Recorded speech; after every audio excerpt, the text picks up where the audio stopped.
Dati natuto kami dyan. May isa kaming client, nakakatawa. Pinagawa kami ng 3 different version ng storyboard. Okay? Tapos pare, yung pine-present na namin, sabi niya, I like this. Kinuha niya isang papel. Sabi, then I'll get back to you. Tapos hindi na kami binalikan. Oo. So kinuha lang niya yung storyboard namin. Oo.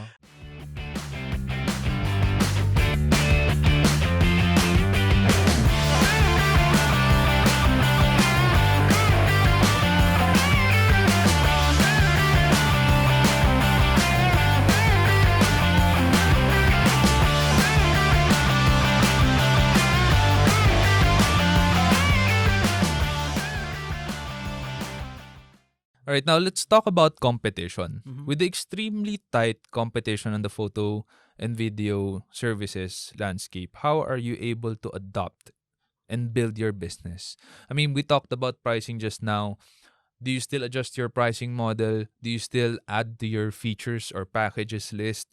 What do you do to adopt and get ahead of the curve? Most of the time as leaders, no, leadership stock podcast nga to, 'di ba? So as leaders, we go out and smell the air. No, you know the reality kung saan papunta yung industry mo. If you're the owner and then you cannot see where is it going, mahirapan ka talaga mag-adapt and mag-adjust. Now, parami ng clients na ayaw na gumawa ng storyboard. Ayaw na mag-shoot. Okay, so ang gusto nila, stock photos, stock videos, edit natin, bigay natin. So, makikita mo ngayon yung trend saan papunta. Ayaw na nila mag-invest ng time. They just want a script and then voice over and then animation. So, alam mo na saan tayo papunta more or less. With those clues I have already given you. Doon talaga papunta ngayon ng industry. So, you have to adjust. You have to adapt. So, last year, yung shoot schedules namin dati, very hectic yan. Minsan, 1 week yung shoot, tuloy-tuloy. For a documentation or documentary. Ngayon, nagpe-present kami ng service or ng brand. Wala nang shoot. Pare, script na lang na ipapa-approve. Tapos the rest, animated na, text play na, ganyan-ganyan. Tapos kung mayroon mang people na kailangan, stock photos or stock videos na dyan na. So that's one way of adapting. It's just seeing lang, ano yung willing na isacrifice ng client mo. Time, effort, whatever. Kung ano yung ayaw nila. Yung script daw, kayo gumagawa? Yes, initially. And then we submit it for approval. Kasi that's part of our responsibility. So, gagawin namin yung script, gagawin namin storyboarding, even yung shot list. Then they will say, this shot we cannot do. Replace it with a stock photo. So, if it's stock photo, stock video, we ask budget from the client. Kasi pambibili namin yun eh. Tsaka property mo naman yun after. Pero yung script kayo gumagawa? I mean, for me, it's unbelievable. Kasi for me, dapat yung client yung gumawa nun eh. Because it's their story to tell. Yeah, but you know, the bidding process, okay, for corporations. Oh, yeah. Okay, so trade secret to. You're getting it firsthand here in Leadership Stack. Okay, so para makuha kayo, hindi lang presyo nyo, script nyo. Okay? So when you submit a quotation without a script or without a storyboard, wala na, tanggal ka na sa table. You're not even an option. So it's like a standard, an industry standard for the bidders. An expectation. They would actually say, give us an idea of how you would go about it. But us being the bidders, if bubuuhin namin yung storyboard na yun, full effort, batting average pare, mas mataas. Kasi nag-effort ka na eh. Nakikita ng client eh. Dati natuto kami dyan. May isa kaming client, nakakatawa. Pinagawa kami ng 3 different version ng storyboard. Okay? Tapos pare, yung pine-present na namin, sabi niya, I like this. Kinuha niya isang papel.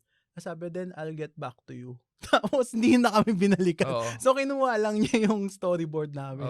Then apparently, after a few months, nag-release siya ng video. Yung first half, similar. The last half, not similar. So, we learned from there. No? Na parang, Nakaw yun. Pero it's a mom and pop type na corporation, pero mom and pop type. So, you also select, no, kung sino yung pinipitch nyo na, na clients, no. But ganun. May nangyari din sa akin yan, bro. You're, so, familiar ka si Jill?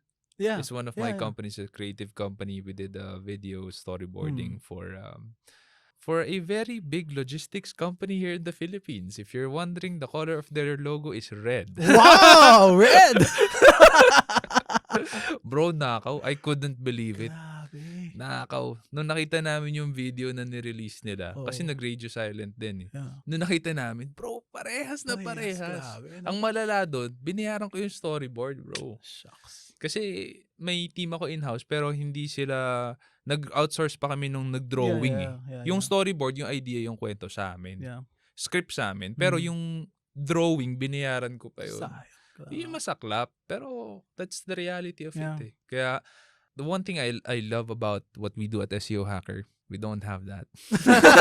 Sa amin, ito yun. 5 keywords rankings. Yun na yun. Gusto mo, okay. Kung hindi, okay. Pero wala kaming binibigay na isang, parang ano kagad yan eh. Parang grace agad eh. May bibigay ka kagad eh. Mahirap eh. Minsan nanakawin eh. I mean, whether mom and pop, or whether it's one of the biggest, arguably, maybe the biggest logistics company in the wag na, malaki na nga yung red na logo. Malaking benta na nga yun. So, I learned my lesson there na they will not really care. They don't just care. Get it. Even if there's a contract, they won't sign it eh. Sabihin nila kasi, it's not naman official that I already got your services. Just give me a rough draft of storyboard.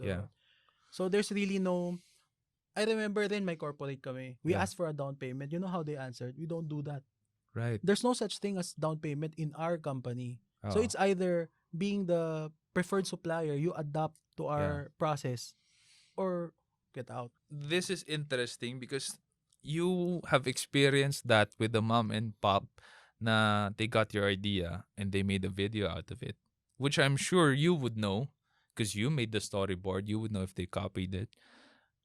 How do you prevent that from happening now? So now,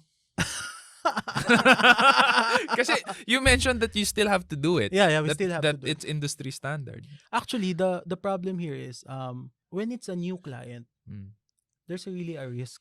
Kasi hinihingi nila yun eh. It's an expectation eh. They ask for ideas or whatever. Every time it's a new client, it's a risk. But every time it's a repeating client, it's anong tawag dito? Hindi consuelo eh. Parang it's a service of love. Because they've been your client repeat over and over again. And it's always the same process. And honestly, nililipat kami ng department. For example, nagpagawa ng video yung marketing. Next na magpapagawa ng video yung sales. Next, finance. Meron pa kami HR. Even that, nagpapagawa pa rin ng video kasi laki ng organization. So we are more than willing to give that storyboard. Minsan hit, minsan miss. Pero it's okay kasi repeating yung client. But every time it's a new client, it's actually a risk. You cannot be, hindi ka pwede maging mayabang eh and say na, we don't do that. Kasi, edi parang tinanggihan mo na rin yung client. Ganon. So, nasa discretion yun nung supplier or how you build relationships with people. By the way, sobrang worth it mag-build ng relationship sa photo and video industry if ang clients mo corpo. For personal events, just imagine you built a relationship with the couple, let's say husband and wife. They would refer you maybe to another husband and wife na ikakasal, a pair, or binyag. So yung buong binild mo na relationship, siguro makadalawa, tatlong ulit ka, masaya ka na. Then reset ulit yun. You need to build another relationship to a separate couple. Pero for a corporation, tuloy-tuloy. You just build a relationship with these people and then, to be honest, they move around. For example, dati nasa company sila na to, lumipat sila dito. Bro, dala-dala nila kami. Yes. Diba? So, tama. Long term. So, going back to that question na paano yung approach namin doon, yun ang actually approach natin, word of mouth. Right. And yung relationship na na-build mo doon sa contact mo, doon sa company, which is happy naman sila madalas. Madalas happy naman sila. So, going back to the risking it, no? Kanina sabi mo, service of love pag repeat. Pero pag new client, it's a service of faith. Because you don't know what's gonna happen. You need to pray about it, right? Yes. But there is no real way that you have ensured, not yet, no? There's no what you're telling us, no? There's no real way yet that you have made sure that they cannot just steal the idea. Yes. The best thing that we can do is make the storyboard as generic as possible. Kasi that's our effort eh. I mean, you didn't pay for it. We are just pitching it to you. So, pag na-close yung deal, mapaplansya pa yon. Lalo magiging detailed yung storyboard. No? Pero yung initial na pitch namin, rough idea lang siya. Yeah. Where will it start? Where will it end? And at the end of the day, business is always a risk. And So, you don't, I assume now you don't allow them to take the paper. Yes, Kasi we don't allow. biglang kinuha Pero eh. bro, nagulat kami doon. Oo. Sobra, na kinuha niya lang yung papel. As in, kasama ko yung partner ko noon, na-stand din kami. And then, to be honest, we were never in that situation before. First time namin na-encounter yun. So, parang nabobo kami. Yung kinuha niya yung papel, parang, tas adjourn na yung meeting. Sige, bye. Parang nag-zombie mode ka, hindi mo alam yung gagawin mo. Ngayon, ano sasabihin mo pag ganun? You can't take that paper. Oo. You can't take that's proprietary information. Yeah, right? yeah. Unless you pay for it. Yes. But you can pay for it now. If you Pwede want, ganun. diba? Diba? Grabe.